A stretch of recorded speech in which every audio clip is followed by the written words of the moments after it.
Share मार्केटमध्ये गुंतवणूक करून प्रतिमाह 7% दराने पैसे परत देतो असे लोकांना आमिष दाखवून 3 कोटी रुपयांची फसवणूक करणाऱ्या 2 आरोपींना पोलिसांनी अटक केली होती।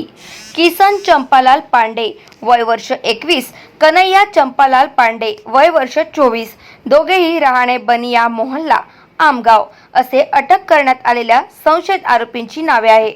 या प्रकरणात फिर्यादी चलुराज वेंकटरंगा अप्पा कमैया वय वर्ष 58 राहणे आमगाव तसेच इतर साक्षीदारांना आरोपी किसन पांडे आणि कन्हैया पांडे या दोघांनी शेअर मार्केटमध्ये गुंतवणूक करून त्यांना प्रति महिना अतिरिक्त दराने परतावा करतो असे आमिष दाखवून फिर्यादीचा विश्वास संपादन करून त्यांना पैसे देण्यास भाग पाडले। या दरम्यान फिर्यादी आणि साक्षीदार यांच्याकडून 3,19,75,000 रुपये घेऊन अप्रामाणिकपणे अपहार करून फिर्यादीची फसवणूक केलेली आहे। या प्रकरणी फिर्यादीच्या तक्रारीवरून आमगाव पोलीस ठाण्यात गुन्हा दाखल करण्यात आलाय। फसवणुकीच्या गुन्ह्याच्या अनुषंगाने 9 आरोपींच्या राहते घराची घरझडती घेतली। त्यामध्ये वेगवेगळ्या व्यक्तीच्या आणि वेगवेगळ्या व्यवसायाच्या नावाने संशयित आरोपींनी 38 बँक खाती वेगवेगळ्या बँकेत उघडल्याची माहिती प्राप्त झाली।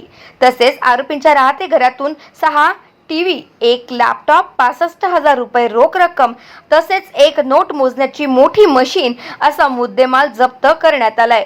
तसेच आरोपितांनी वापरलेल्या बँक खात्याचे तपशील स्टेटमेंटचे अवलोकन केले असता त्यावर 45 कोटी रुपयाचे आर्थिक व्यवहार झाले असल्याचे निष्पन्न झालेले असून आरोपितांना न्यायालयात हजर केले असता त्यांना 5 दिवसाची पोलीस कोठडी देण्यात आली आहे। पुढील तपास आमगाव पोलीस करीत आहे। फसवणुकीच्या गुन्ह्यामध्ये दोन आरोपींना अटक करण्यात आलेली होती। सदर आरोपींच्या पुढील तपासामध्ये जवळजवळ 38 बँक खात्यांची माहिती प्राप्त झालेली आहे। त्या खात्यांमध्ये 45 कोटी रुपयांचा आर्थिक उलाढाल झाल्याचे दिसून आलेले आहे।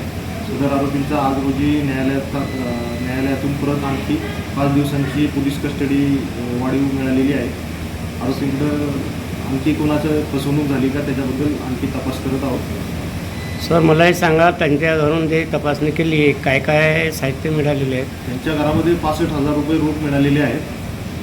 काही कॉम्प्युटरचं साहित्य आहे, नोटा मोजण्याची मशीन आहे। गाव माझा न्यूज करिता राधा किसन चुटे, गोंदिया।